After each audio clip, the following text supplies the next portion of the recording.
Bien, allons-y. Donc, on a des petites équations, une équation à résoudre avec du logarithme. Je vous avais rapidement donné la méthode en disant qu'il fallait évidemment raisonner par changement de variable. Donc, j'écris les changements de variables, mais ici, on comprend bien qu'on va poser un grand X égale ln de petit x, parce qu'on reconnaît tout de suite comme ça une équation du second degré. Ok. Donc évidemment, soit on s'arrête là, et puis on essaye d'arrêter l'équivalence, et puis de résoudre l'équation, puis revenir. Peut-être que c'est le plus simple, plutôt que de faire suivre les équivalences, surtout que là, on sait que pour résoudre cette équation, eh ben, on va devoir faire un petit travail à part. Oui, Maxime. On cherche ln de x ou juste x. Là, dans cette équation, on cherche petit x, c'est ton inconnu. Mais quand tu fais ton changement de variable, quand tu poses grand X égale ln de x, ça veut dire qu'on va commencer par résoudre cette équation, donc chercher grand X, et ensuite on rebasculera pour trouver petit x. Oui, alors vas-y, qu'est-ce qu'on fait alors? Là, c'est un peu évident, on voit que c'est grand x égale à 3. Non, 9 moins 10. Ok, donc tu as trouvé qu'il y avait une... Alors toi, tu as trouvé qu'il y avait une racine évidente. Bon, donc ça peut aller plus vite quand tu as une racine évidente, je suis d'accord. Si on ne l'avait pas vu, cette racine évidente, on est d'accord qu'on calculerait le discriminant et on calculerait la racine. Bon.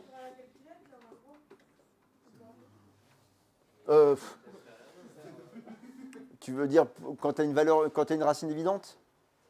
Non, la résolution de l'hypolinomme à dire. Là, on va l'écrire directement parce que Maxime, il l'a vu, donc il a dit grand X égale 3. On vérifie que 3 au carré, ça fait 9. 9 moins 3, 6. 6 moins 6, 0.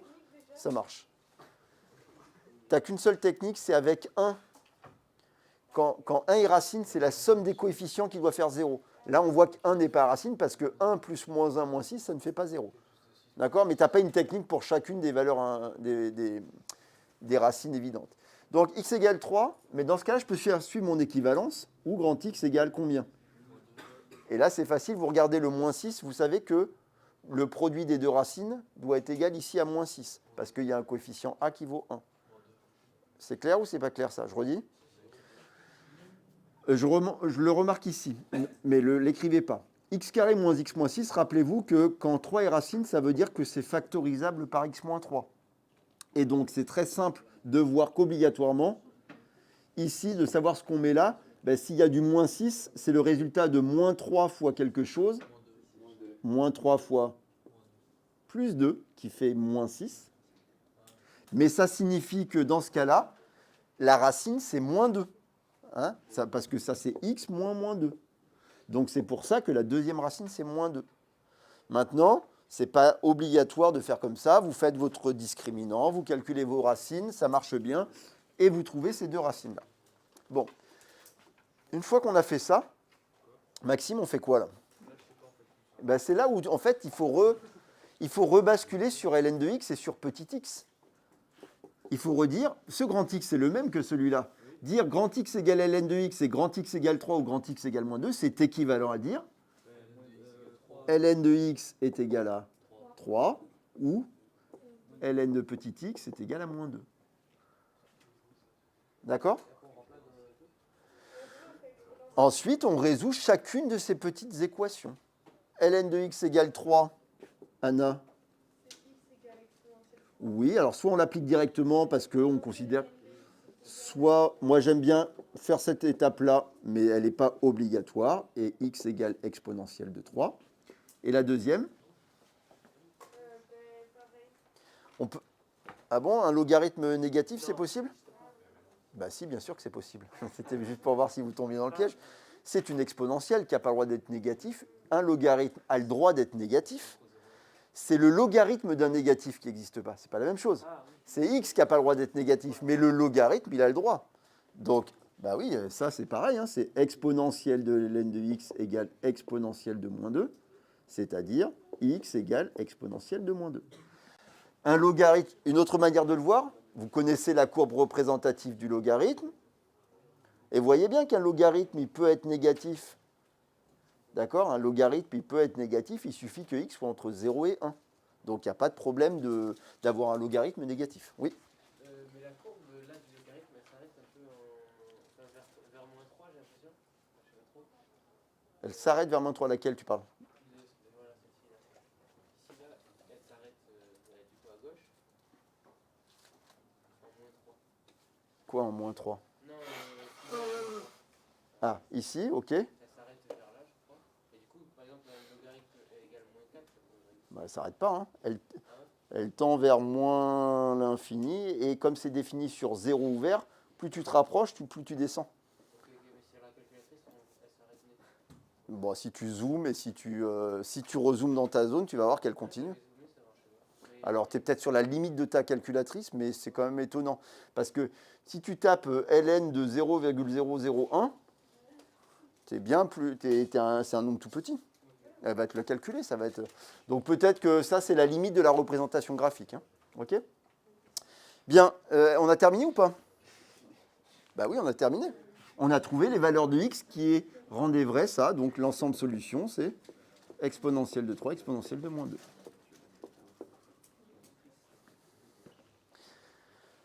Oui, Guillaume.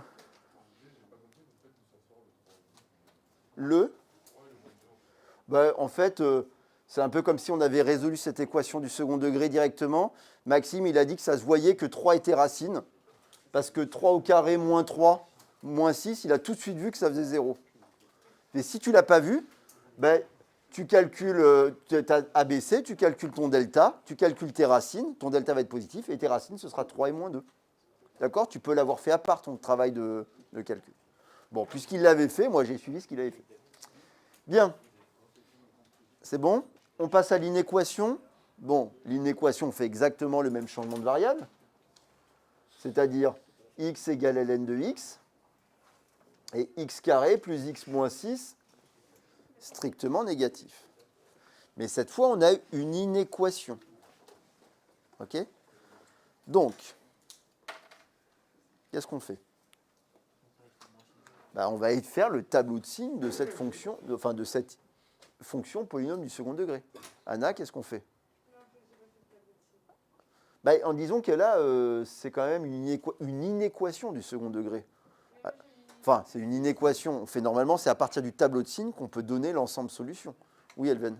Et on va la factoriser. On pourrait, mais puisqu'on a les racines, on les connaît. Hein, si vous avez vu que c'est la même. Ah non, c'est pas la même, pardon. Mais il y a juste un moins. Ouais, ça change tout. Ok, donc on va faire son tableau de signes, on peut refaire l'étude. Est-ce que vous voyez une racine évidente là? 2 au carré 4 plus 2, ça fait 6, moins 6, 0. Ok, on pourrait le faire comme ça, mais on peut peut-être le faire avec le delta cette fois. Oui, mais ça fait 2 et moins 3. En fait, c'est juste l'inverse. Ok, donc 2 et moins 3. Mais justement, ça permet de le refaire. Imaginons que on n'a pas vu. Donc A égale 1, B égale 1, C égale moins 6. Ok, donc là, on arrête l'équivalence. Hein. On fait on résout seulement ça. Donc delta égale B carré moins 4AC. Ce qui nous donne 1 au carré moins 4 fois 1 fois moins 6. Ça nous fait 25. C'est un carré parfait. Donc, delta est strictement positif. 2 racines grand x1 égale moins b moins racine carrée de delta sur 2a. Donc, moins 1 moins racine de 25. Je ne mets pas la formule sur 2. Moins 1 moins 5 moins 6 sur 2 moins 3. x2. Moins 1 plus racine de 25 sur 2. Mais ça, tu l'as fait, Anna. 5 moins 1, 4 sur 2, 2. Voilà, on trouve nos deux racines cette fois en utilisant le delta. Ça nous permet tout de suite de faire notre petit tableau de signes de notre fonction polynôme du second degré. Ok, donc grand X entre moins l'infini et plus l'infini. Donc ici, c'est grand X carré plus grand X moins 6. On met nos deux racines, moins 3, 2, 0, 0. On sait que A est positif, donc on sait que c'est si de A à l'extérieur des racines, ou alors la parabole est tournée vers le haut, donc plus, moins, plus. Pour l'instant, là je n'ai fait que le tableau de signes de cette fonction polynôme, d'accord? Bien. Et finalement, je vais faire la suite ici, hein, on mettra après. Finalement, je reviens sur mon inéquation. Tiens, je vais l'appeler grand I, mon inéquation. D'accord? Comme ça, grand I, finalement, c'est équivalent à quoi? C'était grand X égale ln de petit x. Ça, c'était notre changement de variable. Et il arrive, c'est bien. Surtout, je crois qu'il veut faire pilote de chasse. C'est ça l'objectif. Et donc quoi? On a besoin que ce soit strictement négatif. Ou est-ce que c'est strictement négatif quand c'est compris entre Moins 3 et 2. moins 3 et 2? Et donc on obtient que grand X doit être strictement compris entre moins 3 et 2. Qu'est-ce qu'on peut faire ensuite? Regardez ce qu'on a. Oui, vas-y. On peut passer le logarithme.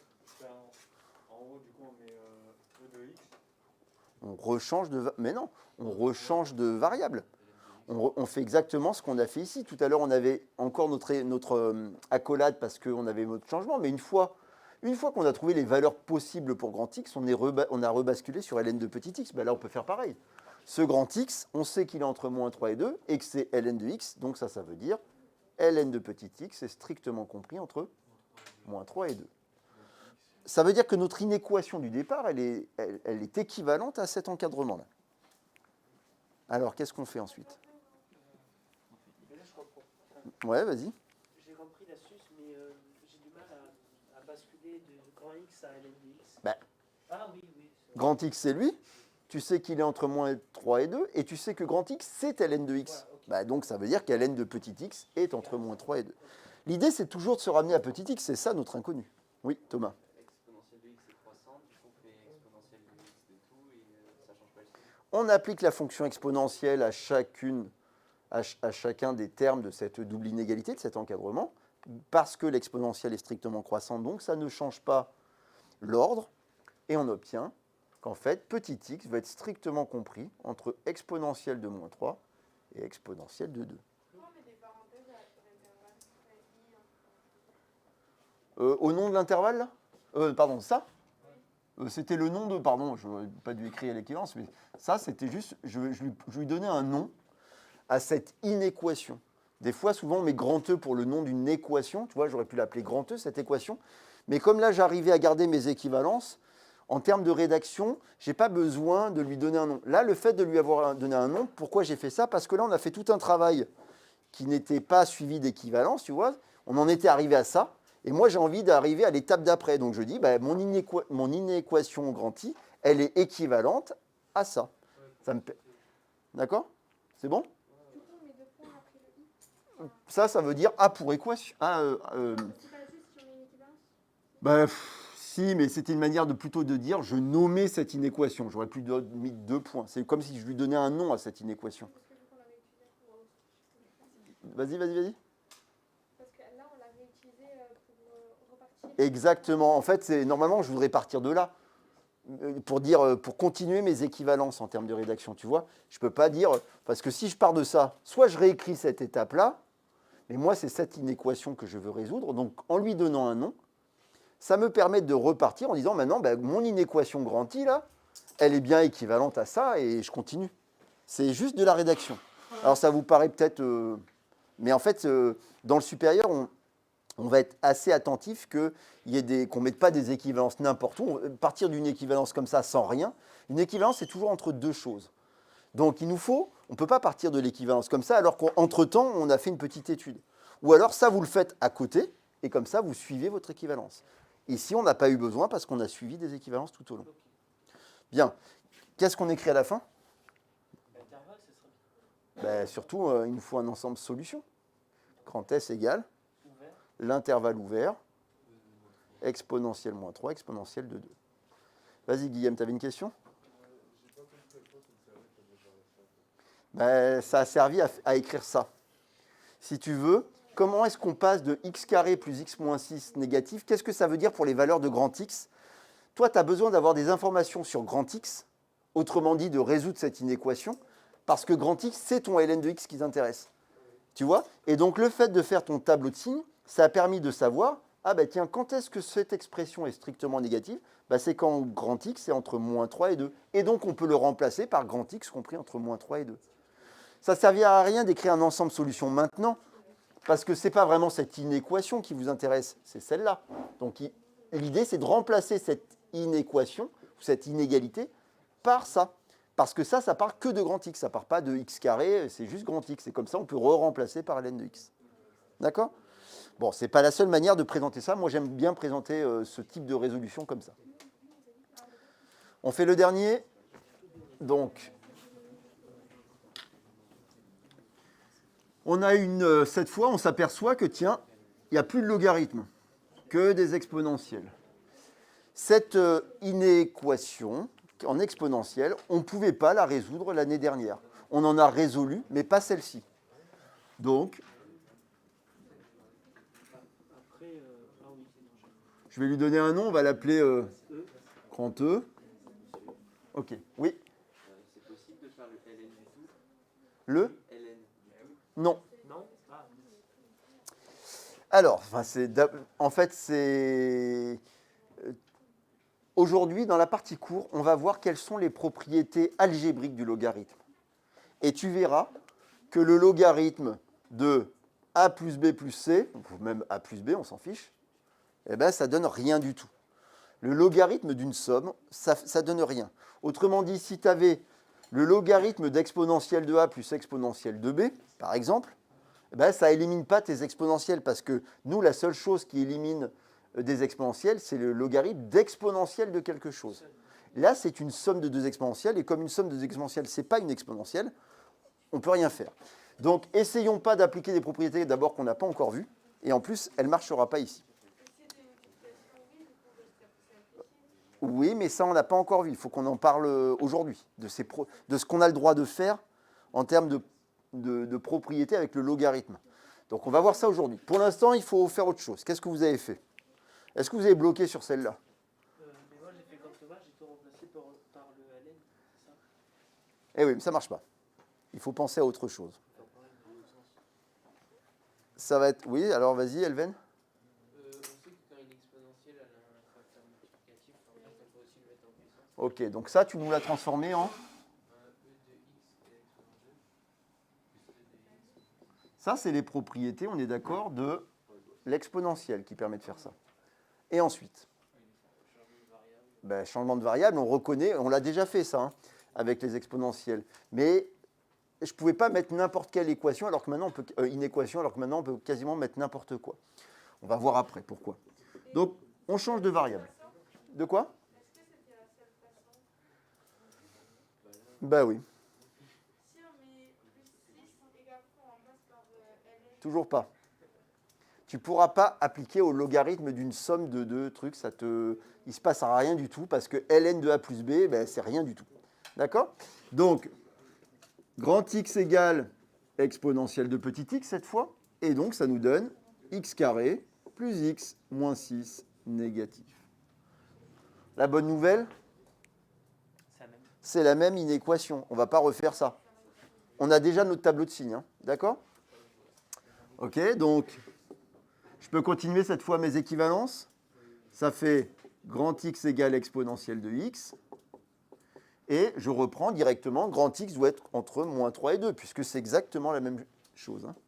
Strictement compris entre moins 3 et 2. Ce qui nous donne, en remplaçant, ça nous donne qu'il n'y a plus d'équivalent, il n'y a plus d'accolade, exponentielle de X, strictement compris entre moins 3 et 2. Il s'est passé exactement la même chose, mais cette fois, on a le changement de variable, c'était de poser grand X égale exponentielle de petit x, et il n'y a pas de logarithme jusque-là. Oui. Alors, ce serait quoi la suite? Du coup, ça donne ln, vu que le petit logarithme est croissant, ça fait ln de moins 3 inférieur à x inférieur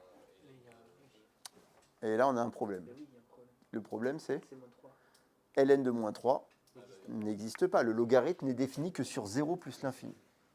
En vrai, ça modifie le résultat. On peut dire que c'est l'intervalle ln de 2 ouvert. Non, moins l'infini. Alors, Mais ça se trouve, c'est 1. Mais tout à l'heure, on n'a pas dit ça déjà?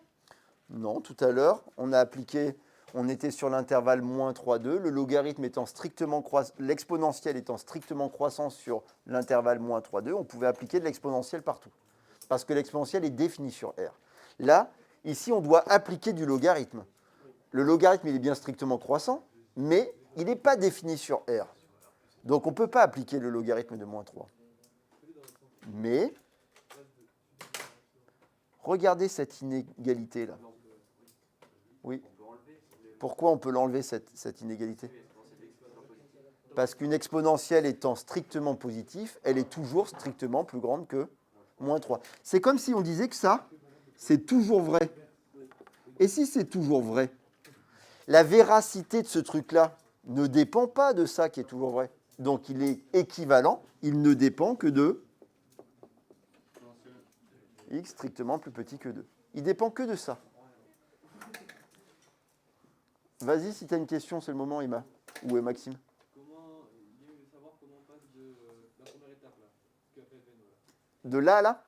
Oui, ben ça c'est important, ça fait partie des propriétés de l'exponentielle. Il faut vous rappeler que l'exponentielle, elle a des propriétés algébriques. L'exponentielle, vous pouvez le voir comme une fonction, mais aussi comme une formule, comme racine carrée, les puissances. Vous vous rappelez, on avait vu que l'année dernière, que exponentielle de a fois exponentielle de b, c'est exponentielle de a plus b. Que exponentielle de a à la puissance n, c'est exponentielle de n fois a. Et oui.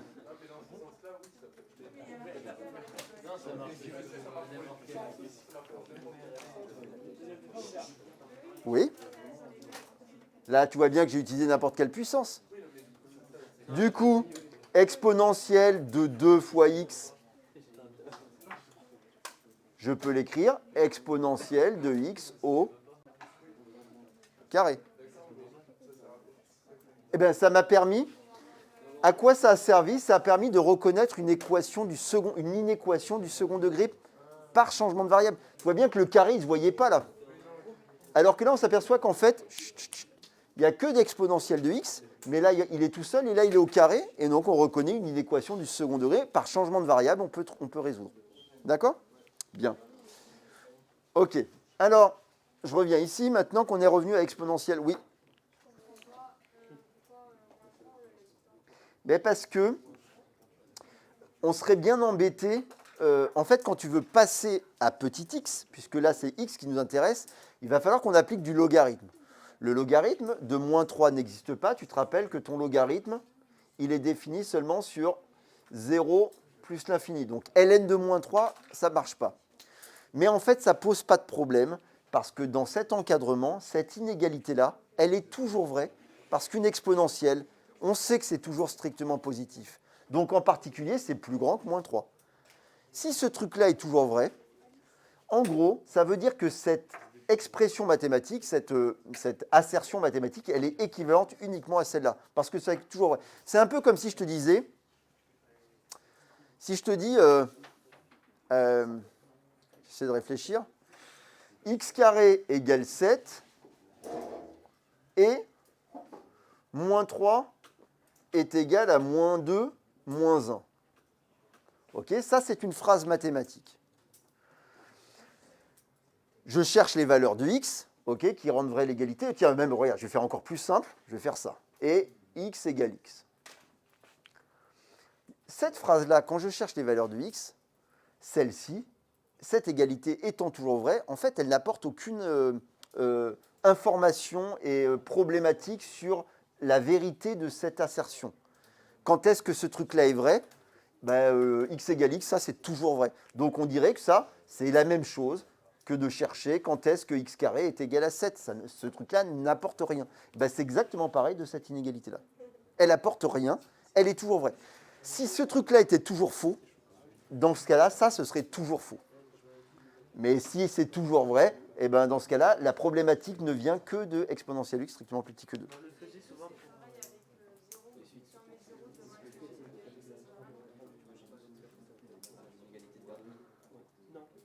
Je ne vois pas le 0 d'où il sort. Oui, oui, voilà, exactement. Si tu avais ça, le fait que ce truc-là est toujours vrai, ça, il n'y aurait rien à faire. On sait que ça marche tout le temps pour n'importe quel x réel. Ça ne restreindrait pas les valeurs possibles pour x. D'accord? On n'oublie pas qu'on cherche des valeurs de x. Oui, Guillaume.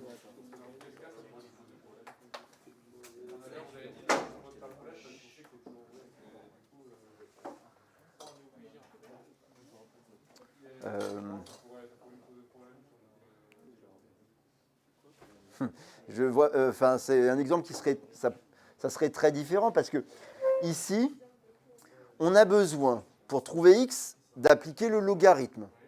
Le logarithme, on sait qu'il est strictement positif, strictement croissant, ce qui fait que ça ne change pas l'ordre, donc on est capable de l'appliquer.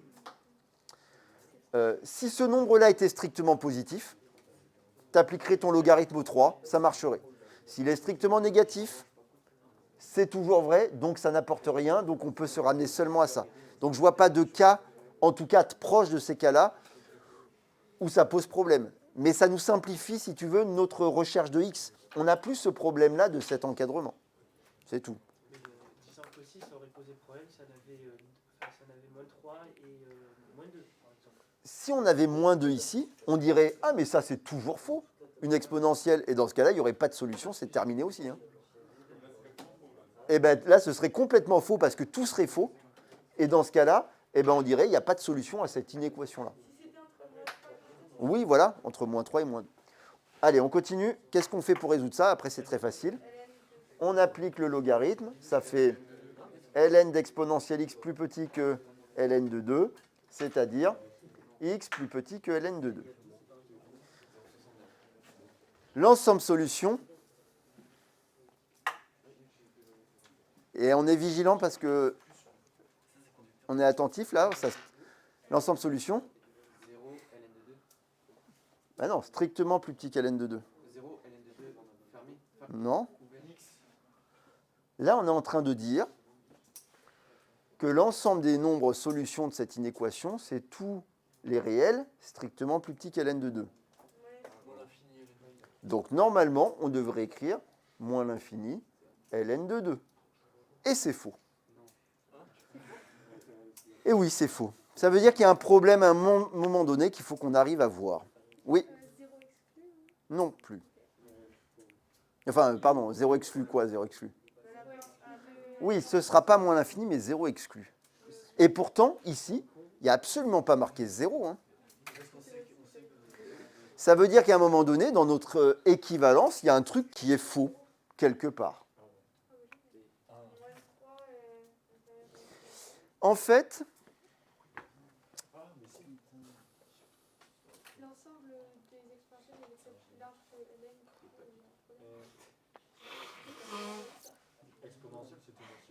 mais non, mais pardon, excusez-moi. Mais en fait, il n'y a que des exponentielles. Non, pardon, on garde, je me suis emballé, on gardera ça pour plus tard, pas ici.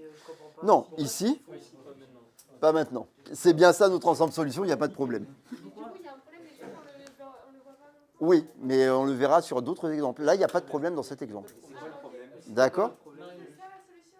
Oui, c'est ça la solution. Je suis désolé, il n'y a pas de problème. Dans cet exemple-là, il n'y a aucun problème. Mais c'était quoi le problème de base? Non, mais parce que j'ai confondu avec autre chose. Vous avez absolument envie de savoir, mais... non, pas tous. Non, ça vous va là? C'est bon? Donc, on arrive à x plus petit qu'ln de 2. L'ensemble solution, c'est moins l'infini ln de 2. C'est ça, être plus petit. OK. Bien, on garde ça pour lundi. Lundi, on verra des cas avec des... Mais c'est des inéquations, pas en exponentielle, c'est des inéquations où il y a des logarithmes, où il faudra être un peu vigilant. Mais les exemples que je vous ai mis, celui qu'on a fait juste avant, ne posaient pas de problème. Et vous verrez qu'il y en a d'autres qui poseront problème. Mais on garde ça pour mardi, pour lundi. Allez, on repasse à la partie cours. Pour l'instant, déjà, ces changements de variables, de les maîtriser, de les comprendre, c'est déjà pas mal. Et donc, allons-y pour...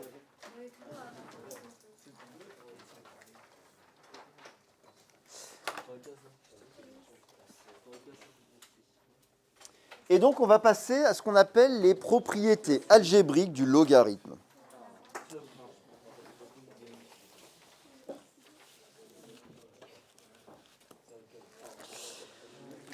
Bien, donc, j'aimerais bien qu'on se fasse un petit rappel rapide des propriétés algébriques, même si je les ai déjà rappelées, de l'exponentielle. L'exponentielle a des propriétés en termes de formules, qui nous permettent de faire des manipulations algébriques, calculatoires, des expressions qui ont des exponentielles. Par exemple,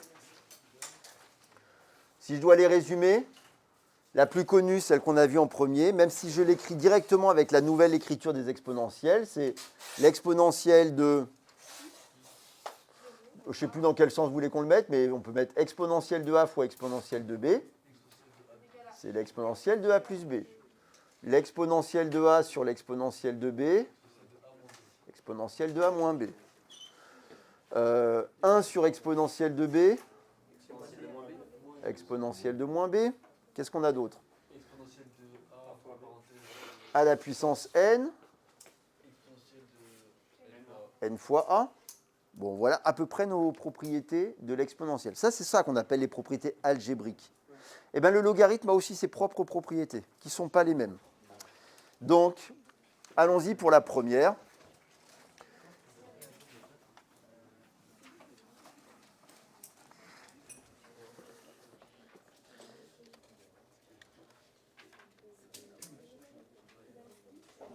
Donc, la première propriété...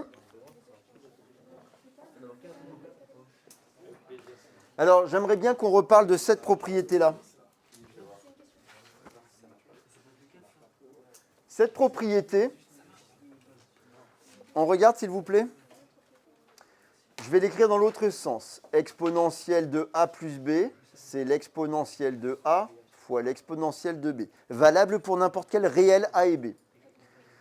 Quand on la lit dans ce sens-là, rappelez-vous qu'on ne l'avait pas écrite comme ça en première au début parce qu'on n'avait pas la notation en forme de puissance. On l'écrivait plutôt que exponentielle de a plus b, c'est l'exponentielle de a fois l'exponentielle de b. Vous vous rappelez qu'à un moment donné, l'année dernière, on est basculé sur cette notation parce qu'elle était très pratique.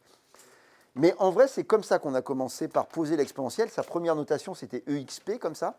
Et on disait que cette écriture, qui s'appelle la propriété fonctionnelle de l'exponentielle, elle disait que l'exponentielle de la somme de a et de b était égale au produit des exponentielles.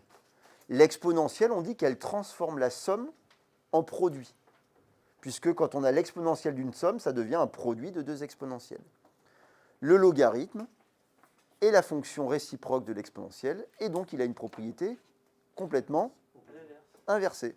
Autrement dit, le logarithme, on pourrait dire qu'il transforme un produit en une somme.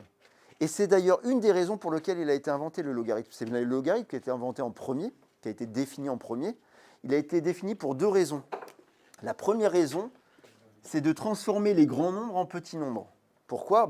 Rappelez-vous sa courbe.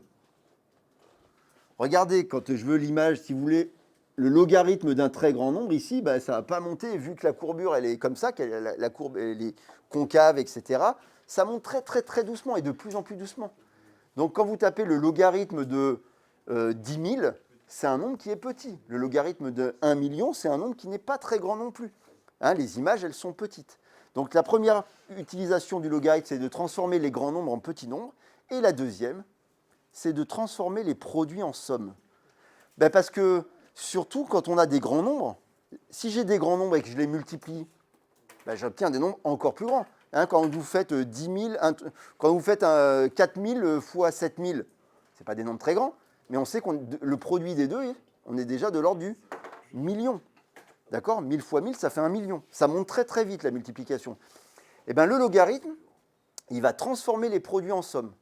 Il va même transformer les grands nombres en petits nombres et les produits en sommes. Donc, le logarithme d'un produit, c'est le logarithme d'un produit de deux grands nombres, ça va devenir une somme de deux petits nombres. Donc ça va être hyper pratique. Et donc ici, qu'est-ce qu'on va écrire? ln de a fois b, ce sera donc le logarithme de a plus le logarithme de b. Ah. Non, pourquoi? Parce que depuis, on a les calculatrices, les ordinateurs qui peuvent manipuler les grands nombres. On n'a plus la même problématique que les mathématiciens du 14e, 15e, 16e, 17e siècle, qui, eux, pour l'astronomie en particulier, ils devaient justement faire tous les calculs à la main, et c'était relativement pénible, et il y avait des risques d'erreur importants. Donc les logarithmes ont été définis pour ça, transformer des produits en sommes et transformer des grands nombres en petits nombres. Oui, Thomas. On n'a pas l'expression littérale du logarithme, par exemple y égale, tu vois, c'est la fonction logarithme. Redis-moi ça. On n'a pas l'expression littérale du logarithme. Qu'est-ce que tu appelles l'expression littérale du logarithme? Y égale Non, là, quand on dit y égale, ça veut dire que c'est l'équation de la courbe. Ben si, voilà, tu l'as, hein, c'est ça. Pour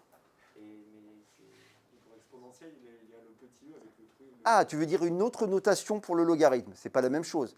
Pourquoi est-ce qu'on a inventé que exponentielle de x, on pouvait le noter e puissance x, mais c'est quand même une exponentielle, uniquement parce que l'exponentielle a des propriétés similaires aux puissances.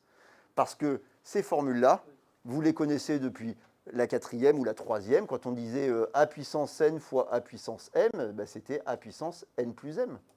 Et c'est exactement ce qu'on a écrit là.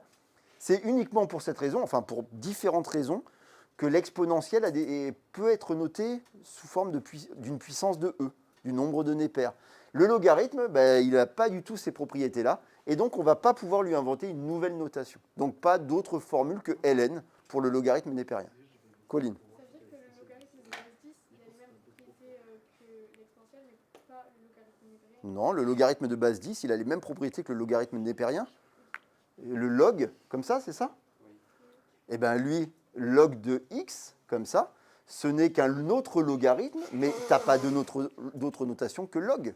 Oui, mais enfin, non, je veux dire, log de a fois log de b, ça fait pas log de h sur b. Eh bien si. Oui. Et il a les mêmes propriétés que le logarithme. Mais j'ai dit l'inverse. Log de a, c'est le log de a fois b qui est égal à log de a plus log de b. Tous les logarithmes auront cette propriété. Et il n'a pas la même propriété que l'exponentielle. Hein. Un logarithme décimal ou un logarithme népérien ou un logarithme de base a, ils ont tous cette propriété-là. C'est une propriété, on dit justement fonctionnelle, elle est liée à la fonction logarithme. Tous les logarithmes ont cette propriété en commun. Nous, on étudie pour l'instant que le ln, le logarithme népérien, qui est lié à petit e, qui est lié à la fonction exponentielle, mais tous les logarithmes auront cette propriété. Ok? Oui. Mais pourquoi on utilise le nombre de Népère? Enfin, il a quoi de particulier? On pourrait utiliser par exemple 2 ou 3. Oui, ça va nous donner des logarithmes de base 2, des logarithmes de base 3. Oui. Historiquement, quel est l'intérêt de l'exponentielle de base e et de ne pas parler de l'exponentielle de base 2?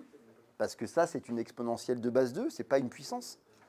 Alors, on le généralise, c'est vrai que dans plein de phénomènes concrets, on utilise plutôt des exponentielles de base autres que e ou des logarithmes de base autres que e. C'est vrai que les logarithmes les plus utilisés, c'est le logarithme népérien et le logarithme décimal. Les logarithmes de base A, on les utilise moins, de base quelconque, enfin d'autres bases. Elles sont liées, on peut passer de l'un à l'autre facilement, mais je n'ai pas de raison à t'apporter pourquoi le nombre de nœuds pairs, il faudrait que je recherche un peu, pourquoi lui, il a une utilité particulière. Pourquoi c'est cette exponentielle-là ou ce logarithme-là qui a pris plus d'importance. C'est lié à cette dérivée Qui donne la fonction inverse. Pour le coup, c'est vrai que sa fonction inverse, ce n'est pas le cas des autres logarithmes, mais il a une formule plus simple. Que l'exponentielle de base e, c'est la seule qui va être égale à sa propre dérivée. Des choses comme ça. Bon, ça peut être une raison.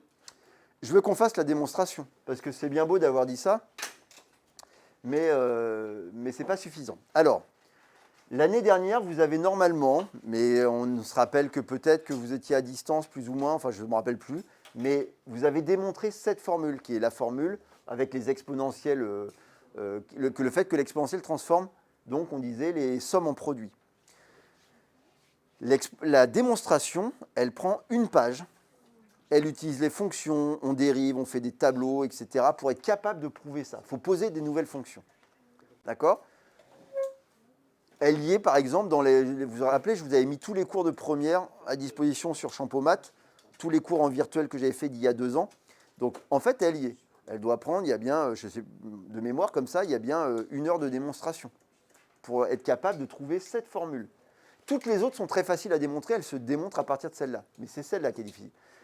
La bonne nouvelle pour le logarithme, c'est que ce n'est pas la même chose. On va la démontrer beaucoup plus rapidement parce que maintenant, on a le droit d'utiliser celle-là et elles vont être liées l'une à l'autre. D'accord ? Donc, vous allez voir, c'est très simple. Donc, soit on part de A et B strictement positif. Hein, ok ? A strictement positif et B strictement positif. Comment je vais démontrer cette égalité-là ? C'est toujours pareil. Alors, comment est-ce qu'on fait pour démontrer des égalités en maths ? Si, on fait parce que c'est là où on fait des maths, Clément. Comment on démontre une égalité de deux trucs? Oui. On peut les séparer, voire enfin, modifier par exemple ln de a fois b avec des exponentielles, etc. Et faire de même Bon, pour, tu es parti directement sur la bonne méthode. C'est pas la méthode classique. D'habitude, on part de la gauche et on essaie d'arriver à la droite. Il y en a des fois, on part de la droite, on va à la gauche. Des fois, on fait la différence des deux, on essaie de montrer que ça fait 0. Des fois, on fait le quotient des deux. On essaie de montrer que le quotient fait 1. Des fois, on transforme ça en un autre truc. On transforme ça en un autre truc. Et comme c'est la même chose, ben, c'est qu'ils sont égaux. Alors, c'est plutôt cette méthode-là qu'on va utiliser. Donc, on va transformer ça, mais pas tout à fait. En fait, on va calculer son exponentielle. Je vais calculer l'exponentielle de ça. Je vais calculer l'exponentielle de la partie droite. Si elles sont égales, ça devrait bien marcher. Alors, calculons l'exponentielle de ln de a fois b. Très très dur, attention. Ben oui, l'exponentielle, le logarithme étant réciproque, ça fait a fois b. Maintenant, on calcule l'exponentielle de la partie droite. Exponentielle de ln de a plus ln de b.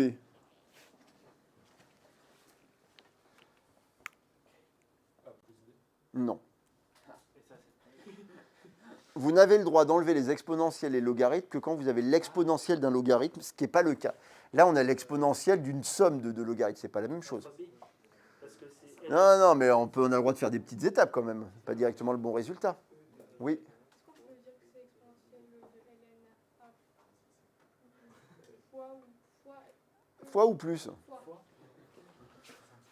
Exponentielle d'une somme. Regardez, l'exponentielle d'une somme, c'est le produit des exponentielles. Là, on peut utiliser la propriété de l'exponentielle. Celle, je vous avais dit, celle où on met une page complète pour pouvoir faire la démonstration, là, on a le droit d'utiliser. Donc ça, c'est exponentielle de fois exponentielle de ln de b. Exponentielle de ln de a, c'est a. Exponentielle de ln de b, c'est b. Ah, ben c'est a fois b. Ok, conclusion. Exponentielle de ln de a fois b, c'est bien égal à exponentielle de ln de a plus ln de b.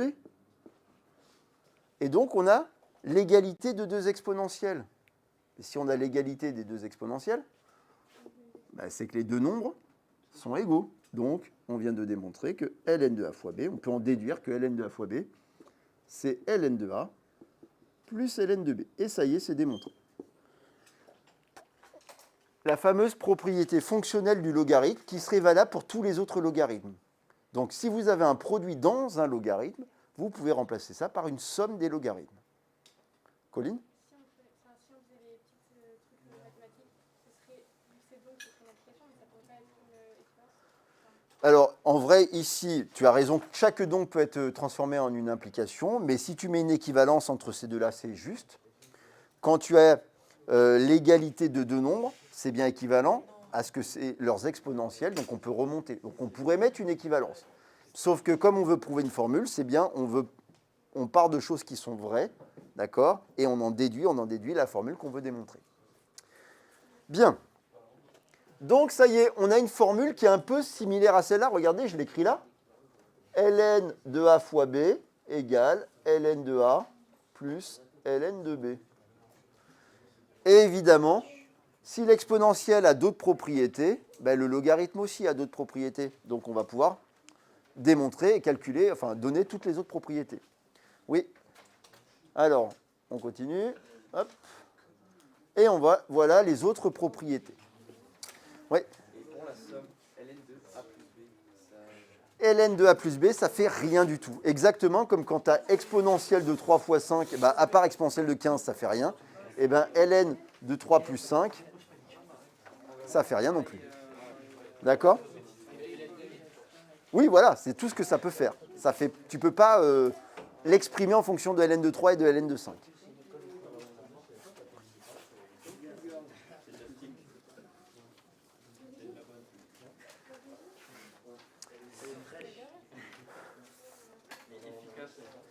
Moi, j'aime bien que vous traduisiez en langage français de dire que ça raconte que le logarithme transforme le produit en somme.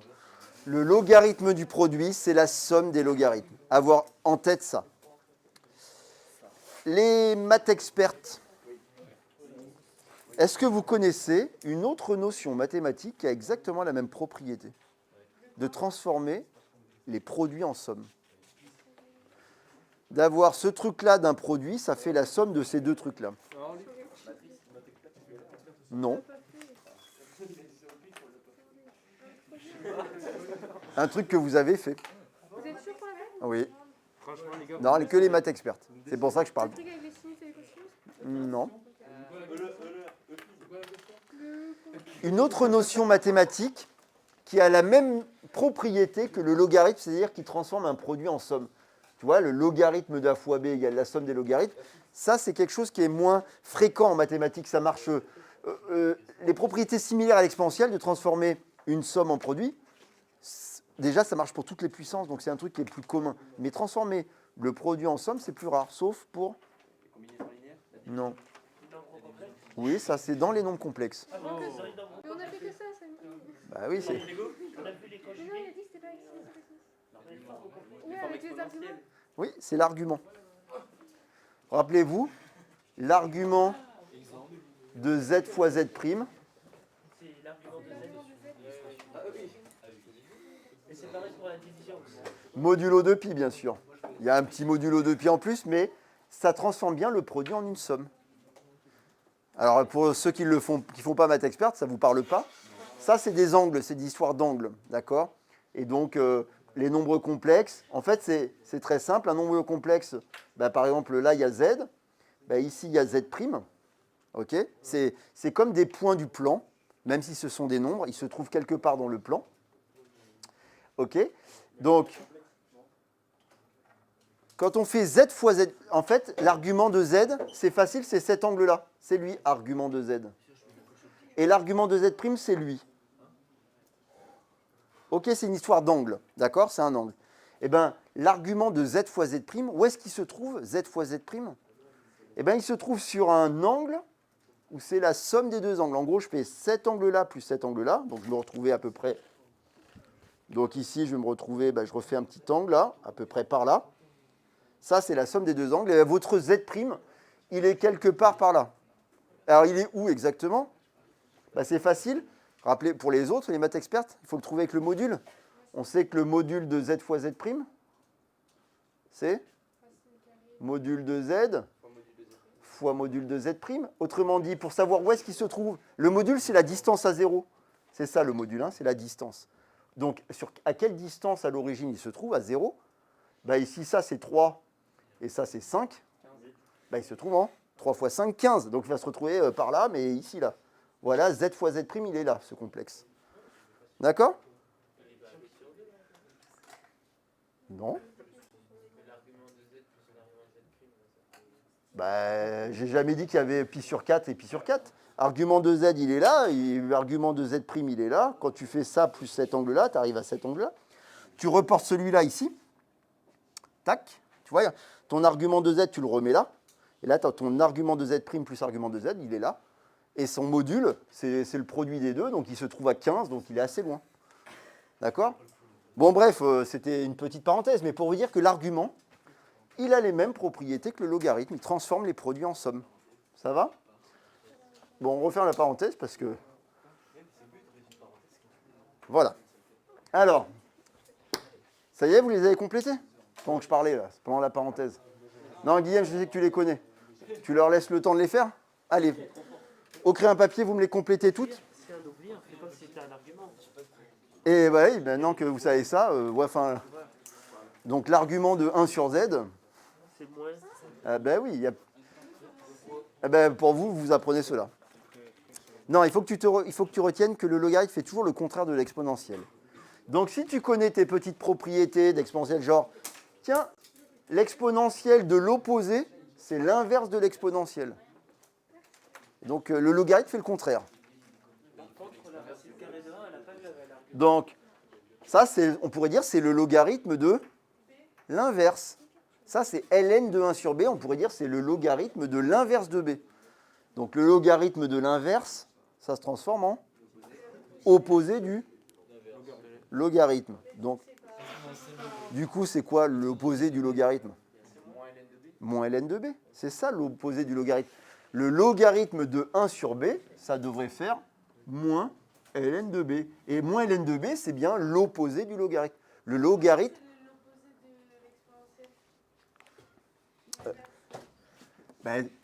Faut que, je l'écris comme ça. Je l'ai mis un peu à l'envers, mais comme ceci, Anna.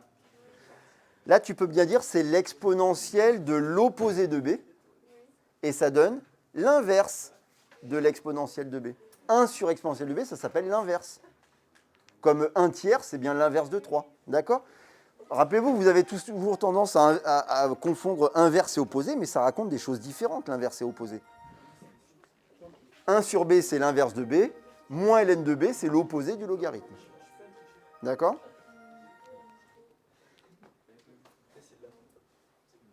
Après, c'est des formules à connaître par cœur. On va la démontrer quand même, hein, celle-là. Ah ben oui. Vous allez voir, elle se démontre facilement. Vous avez besoin de connaître celle-là, plus une valeur particulière du logarithme. ln de 1, ça fait 0. Avec ça et ça, on peut démontrer celle-ci facilement.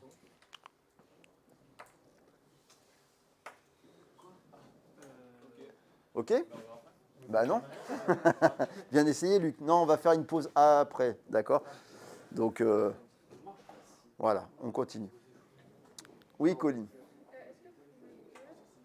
Vas-y, si tu veux.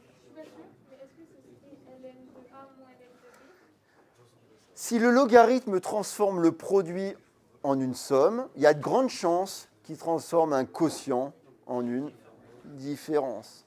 Vous voyez bien qu'il y a un lien entre ces. Donc c'est bien ln de A moins ln de B. Mais ce n'est pas valable pour les arguments, ça? L'argument de z sur z', c'est argument de z moins argument de z'. Hein. Vous pouvez répéter l'indice pour... Non, on va le faire ensemble. On finit ça. Enfin, les indices, ils sont là, pardon. Si tu veux essayer de le chercher, c'est ça. Avec ça et ça, ces deux formules-là, tu peux démontrer la première. Celui-là, le logarithme de la puissance est le logarithme de a puissance n. Vous allez voir qu'elle va nous servir énormément, en particulier pour les suites. Il y a un petit n là. Oui, c'est ça. Le logarithme de a à la puissance n, c'est n fois le logarithme de a. Ça vient d'où, ça? Ben, c'est simple, ce n'est qu'une généralisation de cette formule-là, en fait. Hein. Parce que a à la puissance n, c'est a fois a fois a fois a, c'est que des produits. Donc, c'est ln de a plus ln de a plus ln de a. Et comme il y en a n, c'est n fois ln de a. On ne le démontrera pas, celui-là. On écrira juste la méthode. Ah, le dernier, là. Le logarithme de la racine énième de a. Ouais. Oui. Je suis pas sûr, mais je dis que c'était la racine de. Enfin, c'est. Non, en fait, je me suis trompé. J'ai dit que c'était ln de a puissance n, mais c'est faux. Non. Oui, c'est faux. Ou la racine de ln de a. Non. Non. Des idées? Oui. n fois ln de racine de a. Non. A sur Enfin, n fois ln de racine de a, non. ln de A sur racine n racine carrée de ln de A. ln A de sur racine 1 carrée sur de racine ln. Alors, ln de 1 sur racine de je choisis pas. peut-être que on en a déjà parlé, peut-être que vous savez que racine de x, on peut l'écrire avec une autre notation. X puissance Moins 1. 1 demi. C'est une notation, d'accord? Que la racine énième de x, on peut l'écrire donc x puissance 1 sur n. Une fois qu'on a accepté ça, on pourrait se dire, ah mais tiens, on nous demande de faire le logarithme de racine énième de x. On pourrait se dire, donc c'est le logarithme de x puissance 1 sur n. Or, on a une formule, on vient de voir une formule pour le logarithme d'une puissance. Mais attention, il fallait que la puissance soit entière, z. Mais imaginons que ça marche, qu'on puisse généraliser, qu'on puisse aller un peu plus loin. Donc, si on avait le droit d'utiliser cette formule, mais pour une puissance... Eh oui, ce sera ça. Alors, ça ne se démontre pas comme ça. Hein. Mais en fait, ça donnera bien 1 sur n fois le logarithme de x, le logarithme de la racine énième. C'est quand même vachement bien parce que ça nous débarrasse des racines. N'importe quelle racine, si vous voulez vous en débarrasser, avec un logarithme, ça fait apparaître une petite fraction, mais il n'y a plus de racine carrée. Il n'y a plus de racine cubique, il n'y a plus de racine cinquième. Donc on l'écrit quand même, 1 sur n, même si on ne la démontrera pas comme ça. Oui. Pour la démonstration de tous les premiers, Ouais, t'as trouvé? oui. C'est ln de 1 moins ln de b, et ln de 1 c'est 0. Ah oui, mais c'est parce que tu as utilisé celle-là. Oui. Eh non, malheureusement, celle-là, tu sais, pour la démontrer, on utilise celle-là. C'est pour ça qu'on l'a écrite en premier. Justement, il faut qu'on arrive à démontrer cette formule pour pouvoir l'utiliser pour démontrer celle-là. On le fait avant la pause de 4 heures, c'est-à-dire maintenant.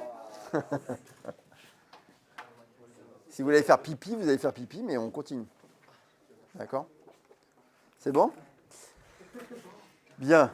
Alors, je voudrais qu'on démontre ce petit 1 là, dans la démonstration. Et puis après, voilà, je vous dis, hein, s'il arrive à moins 20, on s'arrêtera. Voilà, on va attendre de voir à quelle heure il arrive. Clément, est-ce que tu as fini ton petit équilibre? Alors.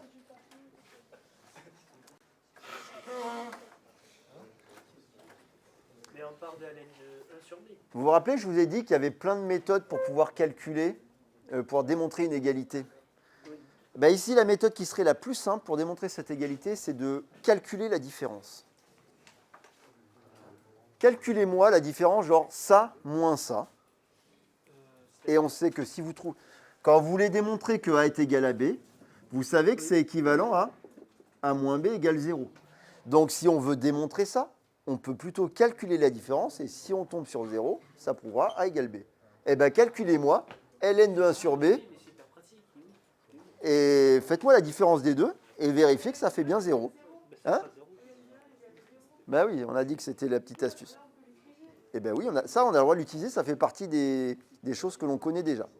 Parce que exponentielle de 0 est égal à 1, et qu'on a défini le logarithme comme réciproque de l'exponentielle. Écrivez-le là, chacun au crayon à papier, vous êtes capable de le faire. Calculez-moi la différence, et vous verrez que ça marche bien. En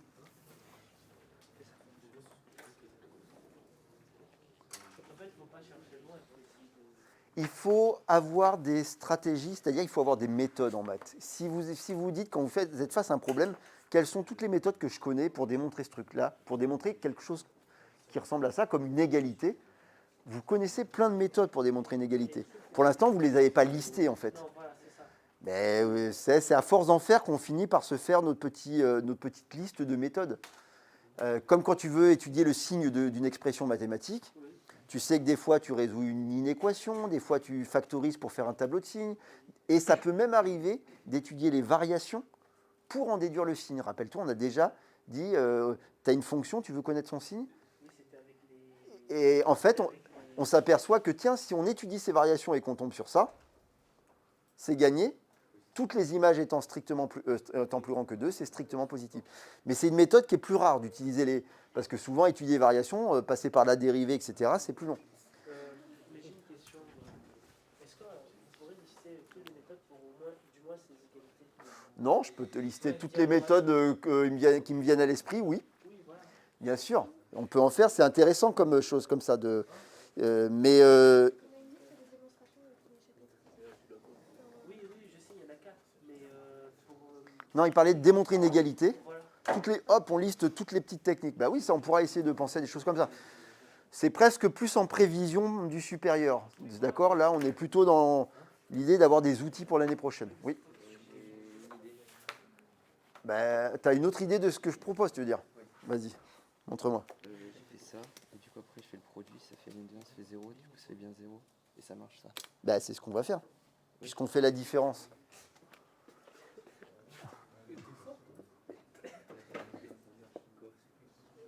Ça, t'as pas la sensation d'avoir fait la même chose, mais en fait, tu vas voir que c'est la même chose. Je vous rappelle que je vous ai dit, calculer la différence. D'accord? Mais c'est, en fait, souvent on le fait de manière plus astucieuse, on l'écrit pas comme ça. Mais moi, là, je préfère que vous le fassiez comme ça, parce que là, c'est qu'un calcul à faire pour que ça marche.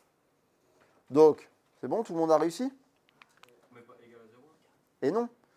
En fait, on pourrait, dans ce cas-là, on raisonnerait par équivalence, mais on peut très bien se dire, tiens, je calcule la différence, je calcule, et si à la fin je trompe sur 0, ça veut bien dire que ce nombre est égal à celui-là. Il y a plusieurs manières de le rédiger. Donc ça fait ln de 1 sur b, plus ln de b, moins ln de b, c'est bien plus ln de b. Ensuite, qu'est-ce qu'on applique? Oui, Emma? La relation fonctionnelle du logarithme, du coup, la somme de deux logarithmes, c'est le logarithme du produit. Du coup, ça fait, dicte-moi, ln de 1 sur b fois b. Ah, mais 1 sur b fois b, ça fait ln de 1, et ln de 1, ça fait 0. Donc, on n'oublie pas de conclure, parce que là, on a juste trouvé que la différence fait 0, mais directement, si la différence de deux nombres est égale à 0, c'est que les deux nombres sont égaux. Donc, ln de 1 sur b, c'est bien égal à moins ln de b. Et donc, on peut dire que le logarithme transforme l'inverse en opposé. Le logarithme de l'inverse, c'est l'opposé du logarithme. D'accord? Exactement. C'est pour ça qu'on avait besoin que soit démontré déjà le truc de la somme. Ici, on a utilisé la relation fonctionnelle.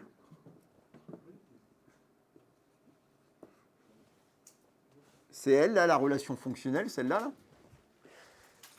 Et puis ici, on a utilisé le fait que ln de 1, ça fait 0, qu'on avait déjà vu parce que l'exponentielle de 0 est égale à 1. En fait, il faut comprendre que quand on fait des mathématiques, ça se construit comme ça. On est en train de construire des notions à partir d'autres notions qu'on a construites avant. D'accord? Ça ne se fait pas dans n'importe quel ordre. Il faut toujours garder de la cohérence dès qu'on construit une nouvelle notion. Et du coup, on aurait pu passer par l'exponentielle là. Oui. Oui, d'ailleurs, c'est une bonne remarque. On aurait très bien pu faire la même chose. En gros, toutes les formules peuvent se démontrer à partir de celle-là.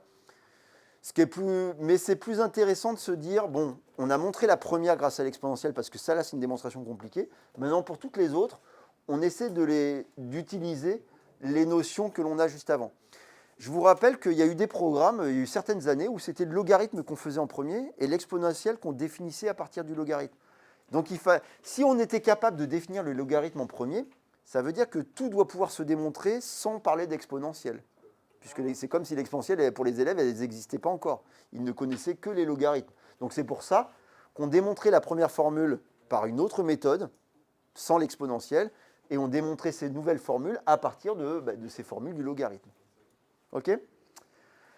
Bon, celle-là, c'est beaucoup plus facile maintenant. Là, ln de a sur b égale ln de a moins ln de b. Maintenant, on a le droit d'utiliser celle-là. On a maintenant une nouvelle formule. Donc on a maintenant celle-ci plus celle-ci. Et avec ces deux-là, faites-le moi là rapidement. Le petit 2. Démontrez-moi. Alors vous faites dans l'ordre que vous voulez, la méthode que vous voulez. Mais par contre, faites en sorte qu'on voit quelle propriété vous utilisez. C'est-à-dire ne faites qu'une propriété à chaque étape.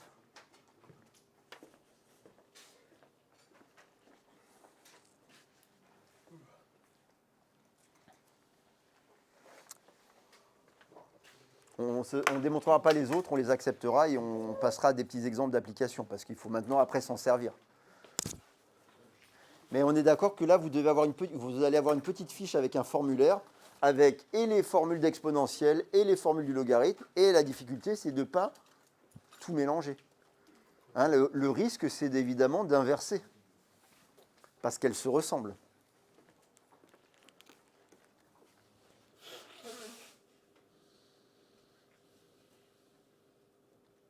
Il y a plusieurs manières de s'y prendre. Hein. Donc,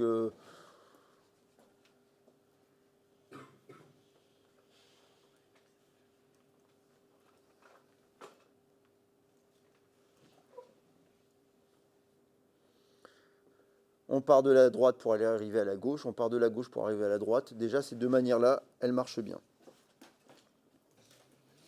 Ah, tu veux faire carrément la différence ? Ouais.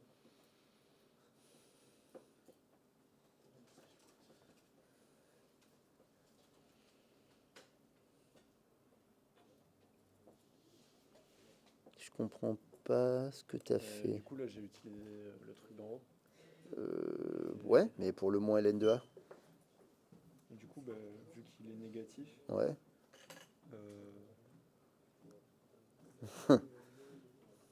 Ah, c'est trop rapide. Ben oui, mais si tu dis ça doit aller en bas, c'est comme si tu t'acceptais cette formule-là. Eh ben non, tu peux pas utiliser cette formule pour démontrer cette même formule. Ça, c'est la règle numéro 1 dans une démonstration. On n'utilise pas le théorème qu'on essaie de démontrer. Mais par contre, tu as le droit d'utiliser celle-là. C'est celle-là que tu as le droit d'utiliser. Regarde, ça doit donner ça. Hein. Si tu pars de là, tu dois arriver là. Si tu pars de là, tu dois arriver là. Ça se fait en 3 étapes. Hein. Ça va être... sûrement. Mais c'est pas la méthode qu'on va faire. Non, ce passage-là, il est faux. ln de a sur b, c'est pas ln de a sur ln de b. Et pourquoi Ben, parce que le logarithme ne transforme pas un quotient en un quotient. Le logarithme, il va transformer un quotient en une différence, mais c'est ça qu'on veut démontrer. Non, tu as le droit d'utiliser que ça et celle-là, pour l'instant. On a celle-là et on a celle-là. C'est les seules que l'on a, donc il faut que tu arrives à utiliser que ces deux-là. Donc, tu as le droit d'avoir... Si tu fais apparaître le logarithme d'un inverse, ça va devenir un opposé. Ou si tu as un opposé, tu pourras le transformer au logarithme d'un inverse. Si tu as un produit dans un logarithme, tu peux faire une somme. Si tu as une somme de deux logarithmes, tu peux le transformer. C'est tout ce que tu as le droit de faire. D'accord ? Il faut vous limiter uniquement aux deux formules que l'on connaît.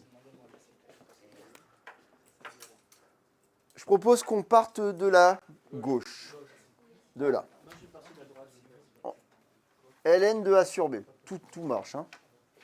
Vas-y, Anna, on t'écoute. C'est égal à ln de 1 sur b fois a. Ouais. A fois 1 sur b ou 1 sur b fois a, pareil. Regardez, là, on fait apparaître un produit et on fait apparaître un inverse. Ben, le produit, déjà, ça tombe bien parce que le logarithme d'un produit, ça, on sait ce que ça donne. Pourquoi on met égal à ln de a plus ln de 1 sur b. Voilà, elle a appliqué sa relation fonctionnelle. Et là, on utilise tout qu'on vient de démontrer, du coup, ln de a et ln de 1 sur b, c'est égal à moins ln de b. Et c'est fini. D'accord ? Après, est-ce qu'on peut faire le contraire ? Ben oui, regardez, si je pars de là, oula. Si je pars de là, ben moins ln de b, on peut le remplacer par ln de 1 sur b, plus ln de 1 sur b. Puis après, on peut appliquer la relation fonctionnelle pour ramener, et puis voilà, et c'est fini. Donc c'est même pas la peine d'écrire l'autre, puisque vous voyez bien que s'il suffit de remonter, on a l'autre méthode.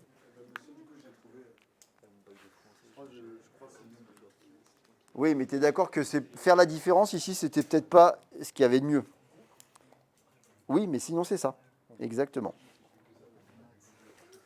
Mais tu es d'accord que là, tu as vu, ça m'a pris moins de temps de faire ça que ce que tu as fait de faire la différence. La différence, ce n'est pas toujours la méthode la plus rapide. Bien, c'est bon. On a ici, comment on ferait pour démontrer ça ? Que ln de a à la puissance n, c'est n fois ln de a avec n appartient à z. On va pas la faire, mais... Oui, parce que u puissance n, la dérivée du puissance n, c'est n u puissance n moins 1, mais bon, ça n'a rien à voir. Mais que ça t'y fasse penser, c'est possible. Oui. Enfin, pardon, je recommence. Anna, il y a un truc qui est clair, c'est qu'il y a un lien entre la démonstration de ce que tu viens de dire et la démonstration de celui-là. Le lien, c'est la méthode de démonstration. Comment on démontre qu'un truc est valable pour tout n en terminale ? La récurrence. Mais la récurrence, c'est quand n appartient à l'ensemble des entiers naturels. Mais en fait, pour démontrer ça, Clément, on sépare en deux étapes. On fait une première étape où on va se dire, démontrons-le pour n appartient à grand N en premier, et on va le faire par récurrence. OK ? Et comme on fait ça, ben, c'est très simple. Toujours pareil, l'initialisation va marcher. L'hérédité, on va utiliser ça pour démontrer l'hérédité. Parce que l'hérédité, on va supposer que c'est vrai pour un rang K, et on va montrer que c'est vrai pour le rang K plus 1. Or, le rang K plus 1, ln de A puissance K plus 1, ben c'est ln de A à la puissance K fois A. Et donc, comme on a le droit d'utiliser cette formule-là, ça va nous donner ln de A à la puissance K plus ln de A. Et comme ln de a à la puissance k, c'est k ln de a, ben ça fera k plus 1 ln de a et c'est fini. L'hérédité va se démontrer comme ça. Et le problème, c'est que ça marche que pour les entiers naturels. Comment est-ce qu'on passe aux entiers relatifs? Oui? Valeur absolue. Non, on va faire un changement de variable. On va dire, et si n appartient à z-, ben, si n appartient à z-, ben, on va poser p égale moins n. Comme ça, p, il appartiendra à grand N, z+, d'accord? Et on pourra utiliser ce qu'on aura démontré par récurrence pour les positifs, et vous verrez qu'on pourra en déduire ce qui se passe pour les négatifs. Enfin, vous ne le verrez pas d'ailleurs, parce que je ne vais pas vous le faire maintenant. Mais et ça marche très très fréquemment. Quand on veut démontrer qu'une propriété est vraie pour tout entier naturel z, appartenant à z, on fait souvent par récurrence sur les positifs, et un changement de variable pour montrer que ça marche aussi sur les négatifs. Non. Non, là on est un peu au-delà, mais pour l'année prochaine, ça peut être des... C'est un truc à bien maîtriser, à bien comprendre cette récurrence, et c'est des choses que vous ferez plus tard. D'accord? Bien. On passe aux applications, il nous reste peu de temps, donc allons-y. Je vous ai mis quelques applications, vous aurez quelques petits exercices à faire d'application. Donc là, il faut voir le logarithme comme un truc très calculatoire pour l'instant, qu'on peut manipuler avec ces formules.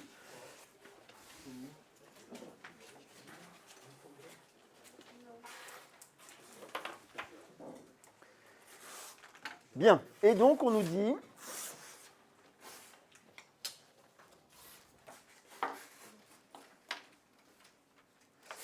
Première application, ln de 2 c'est petit a, ln de 3 c'est égal à petit b, exprimé en fonction de a et b, chacun des nombres suivants.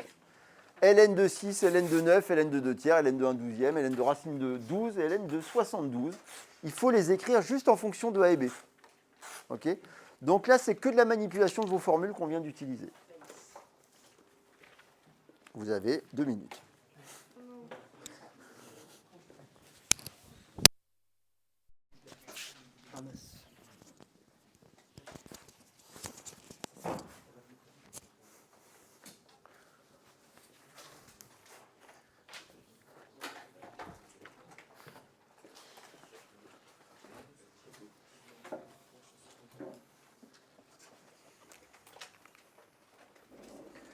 Donc on est d'accord, il faut évidemment décomposer pour faire apparaître des 2, des 3. Hein.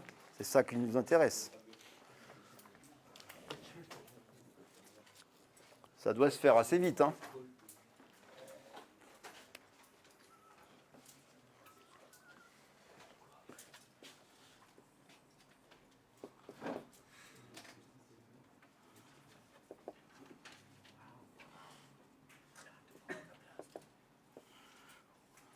Alors même si c'est pas compliqué, il faut quand même mettre une petite étape explicative. Hein. On ne donne pas directement le résultat, même si peut-être qu'au bout d'un moment, vous l'avez de tête.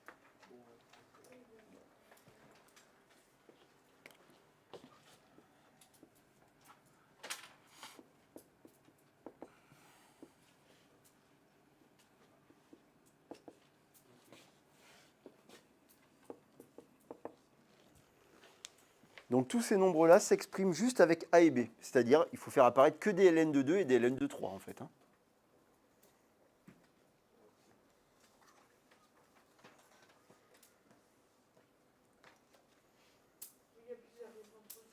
Non, justement, il n'y en aura qu'une seule. Ah bon? Oui, oui, alors, oui. Ouais. Non? C'est quoi le problème? Tu décolles pas ou c'est que tu as déjà fini? Non, je fais de tête le deuxième, mais je trouve pas, du coup, j'ai écrit. Du coup, ça vaut le coup de l'écrire.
peux le faire?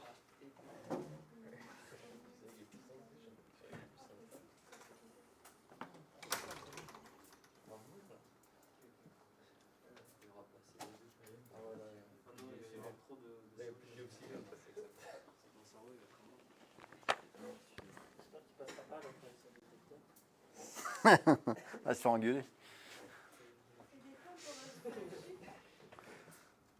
C'est-à-dire?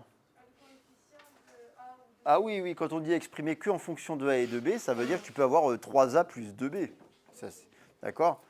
Mais du coup, on peut pas dire BA plus. De quoi? On peut pas dire BA, vu que. Bah, si c'est A fois B ton résultat ou B fois A, tu peux dire BA si tu veux.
Vous les avez là, les 6?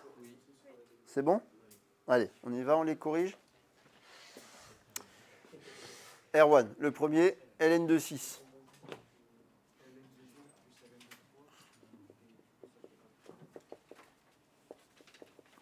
Je mets quand même l'étape, d'accord? ln de 2 fois 3, ln de 2 plus ln de 3, donc A plus B. Ok. ln de 9, qui me le fait? Mohamed, à toi.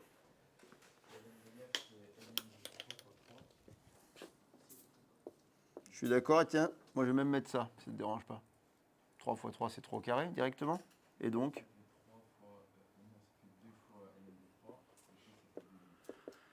exact. Même si vous pouvez avoir fait B plus B et après vous écrivez 2B. D'accord? Mais on peut passer par les puissances. Bon, celui-là c'est le plus facile. ln de 2 tiers. ln de 2 moins ln de 3, c'est-à-dire A moins B.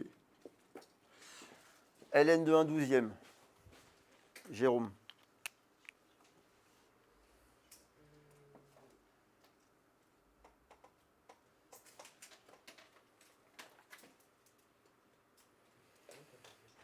Je sais pas, déjà on pourrait peut-être... Enfin, j'en sais rien. Soit on se débarrasse de l'inverse, parce qu'on a le logarithme de l'inverse, soit on décompose le 12, soit on fait... Toi de voir.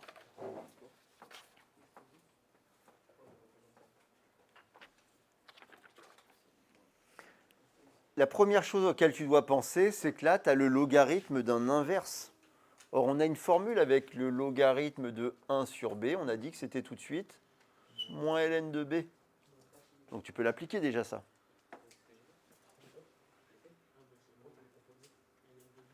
Déjà, c'est moins ln de 12. Mais on est d'accord, c'est pas terminé. Maintenant, il faut décomposer ton 12.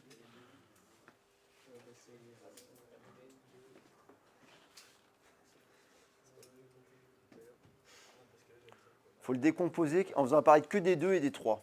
Alors 12, c'est quoi quand tu le décomposes? Ouais, il y a un moins devant, donc mais on s'en fiche pour l'instant du moins devant. C'est 2 fois 2 fois 3, c'est 2 puissance 2 fois 3. Ok, donc ensuite,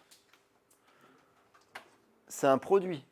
Donc on pourrait dire c'est moins, là je vous mets parenthèse, attention, parce que ça va devenir une somme. C'est moins ln de 2 au carré plus ln de 3. C'est-à-dire, ln de 2 au carré, tu as une puissance là. ln de a à la puissance n, c'est n fois le logarithme de a. Donc ln de 2 au carré, c'est 2 ln de 2. Mais comme il y a un moins devant, ben ça va faire moins 2 ln de 2. Et ensuite? Non. T'enlèves tes parenthèses ici. Hein. Donc moins ln de 3, c'est-à-dire moins 2a, moins b. D'accord? Ça demande un tout petit peu plus d'étapes ici. C'est pareil. C'est moins bien, mais c'est pareil. Il y avait le logarithme de combien? Racine de 12. Bon, qu'est-ce qu'on commence par écrire? Ben, on se débarrasse de la racine carrée, ça nous fait, vas-y. Ça nous fait 1 sur 2 fois ln de 12. Oui. ln de 12. Ben, ln de 12, on l'a ici. On a dit que c'était finalement ln de 12, c'était 2 ln de 2 plus ln de 3. Donc c'est 1/2 fois 2 ln de 2 plus ln de 3. On enlève les petites parenthèses, ça fait... On distribue. 1/2 fois 2 ln de 2, ln de 2, plus 1/2 de ln de 3.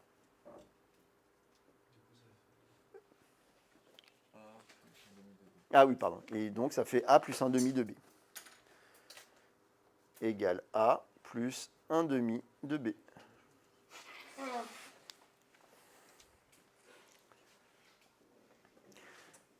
ln de 72, vas-y Elven. ln de 72, c'est 3 au carré fois 2 au cube. Parce que c'est 9 fois 8. 9 c'est 3 au carré, 8 c'est 2 au cube.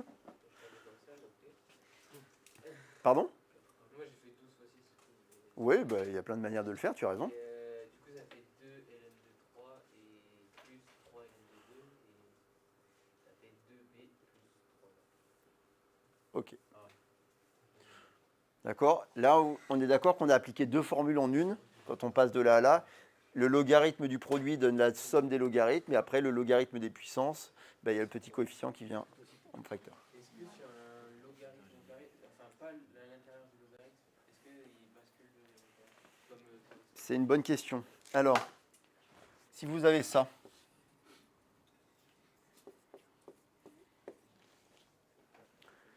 qu'est-ce qu'on en fait de ln de x, le tout au carré?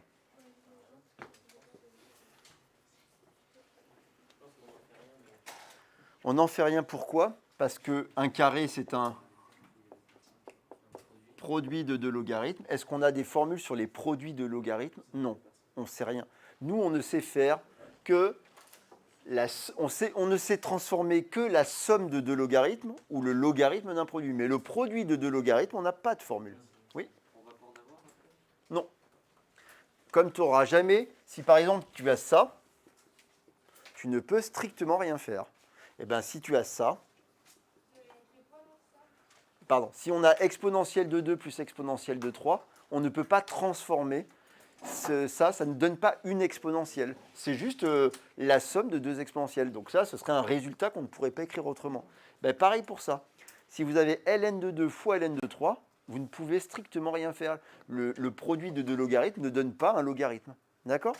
Donc évidemment, ce qui est compliqué pour vous, c'est que bon, ça, on ne peut rien faire, alors que ça, on peut faire, même si je mets ça. Okay. Là, je peux faire quelque chose parce que j'ai... Pardon. Je vais y arriver. Ça, je peux faire quelque chose. Ça, je peux rien faire. Ça, je peux rien faire. Et ça, je peux faire quelque chose. Donc, c'est très facile de commencer par tout mélanger. Hein? Donc, on fait attention. On se souvient que le logarithme transforme les produits en somme. Donc, le logarithme d'un produit, on peut faire quelque chose. La somme de deux logarithmes, on peut faire quelque chose. Mais le produit de deux logarithmes, on ne peut rien faire. J'ai l'impression de faire le sketch. On peut tromper 1000 fois. Non, vous ne connaissez pas, vous êtes trop jeune. Bon, bref, voilà. Donc, vous ne vous trompez pas. OK. Alors, déjà, on va écrire le travail à faire et après, on va continuer jusqu'à ce que ça ne frappe à la porte. D'accord? Donc, travail à faire. Ces trois exercices, vous le notez comme ça, ce sera fait, page 300.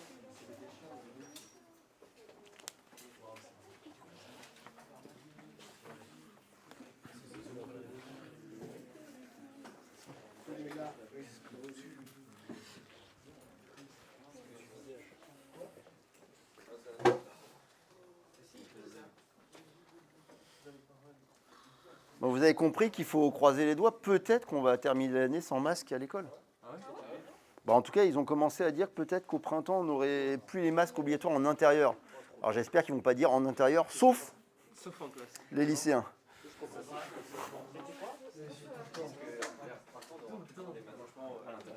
Franchement, monsieur, Peut-être, voilà. Il y en a que je connais le bas du visage, mais bon, c'est pas tous. Hein. Clément. Ok. Donc c'est bon, c'est noté le travail à faire. Allez, on essaie de faire celui-là, regardez.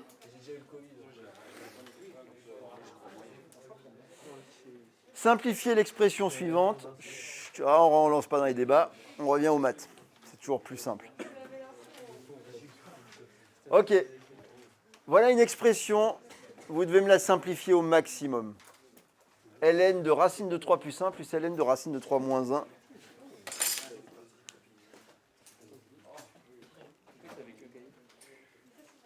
Allez. On l'écrit et on essaie de la simplifier, cette expression.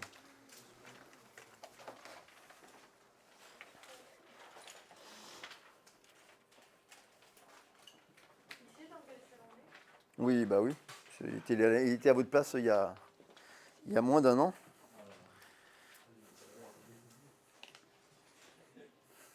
Vous avez peur qu'il n'arrive pas et qu'on fasse court jusqu'à ce que ça sonne?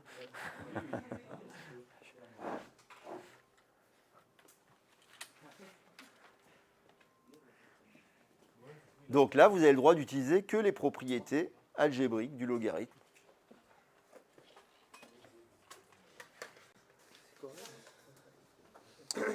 Et ça se simplifie bien quand même, hein, vous avez vu? oui, ça oui.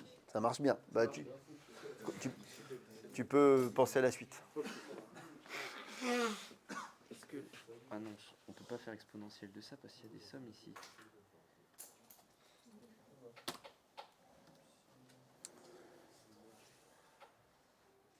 On peut.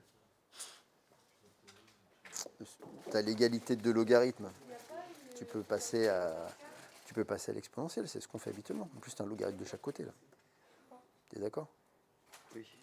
Et ça gêne pas qu'il y ait... Non, c'est des termes de toute façon, donc ça change rien. Ce qui compte, c'est le produit. On peut faire exponentielle quand on a ln d'un produit. Non. Ça, c'est le logarithme d'un nombre. On s'en fiche de ce nombre-là. Si tu appliques l'exponentielle au logarithme d'un nombre, tu tombes sur ce nombre. Ok. Ok? Il y a quand même une petite subtilité, hein, parce que... Mais on va réfléchir. Cette subtilité, on n'a pas le temps, on la verra mardi. Mais pour l'instant, vous la cherchez comme ça. Tu la cherches comme ça et au crayon à papier. Et on en rediscutera. Tu te rappelles, quand j'ai dit tout à l'heure, il y aurait des petites subtilités dans les équations, une équation qu'on avait laissé tomber. Et bien là, elle va être importante. Donc il faut résoudre ça. Ouais. C'est bon pour le petit 2, là? Tout le monde a trouvé un truc simplifié? Ça va être très simple à la fin. C'est quoi déjà? C'est A plus B fois moins B. Ah ouais, ça, tu as la formule là. Regarde, si tu regardes.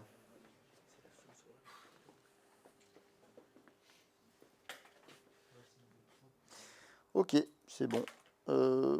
Ouais. Tu as développé? Oui. Tu aurais pu utiliser les intermarquables plutôt. A plus B, A moins B. Ah oui. D'accord. Bon, pour le coup, ça marche aussi. Hein. Ok, donc grand A, ln de racine de 3 plus 1 plus ln de racine de 3 moins 1. Ok, donc qu'est-ce qu'on fait tout de suite? Qu'est-ce qu'on remarque, Léo? Moi, ce que j'ai fait la formule du coup, ln de 1 plus ln de b égale ln de a fois b, donc ln de racine de 3 plus 1 fois racine de 3 moins 1. Voilà, c'est la somme de deux logarithmes, on peut le transformer en logarithme du produit. Ok, on reconnaît tout de suite une identité remarquable, donc ça nous donne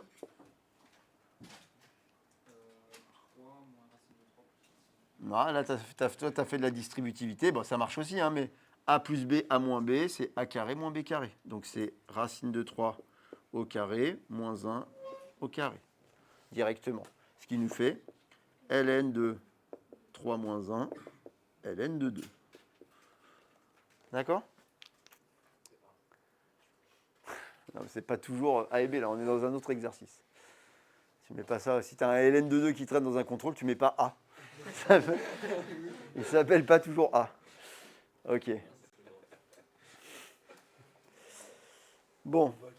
Peut-être il est dans la classe de Madame Filaret. Ben non, parce que c'est après qu'ils ont cours, eux. Ah, c'est après. Tu sais bien. Ouais, on va laisser ouvert, ça va le faire venir. Normalement, il va être à l'heure. Ah oui. Ouais, bon. Et voilà, il arrive. Voilà. Bonjour, t'es attendu, hein, c'est pour ça. T'es attendu parce qu'ils savent qu'ils ont moins d'heures de cours. Allez, on va arrêter là. Salut.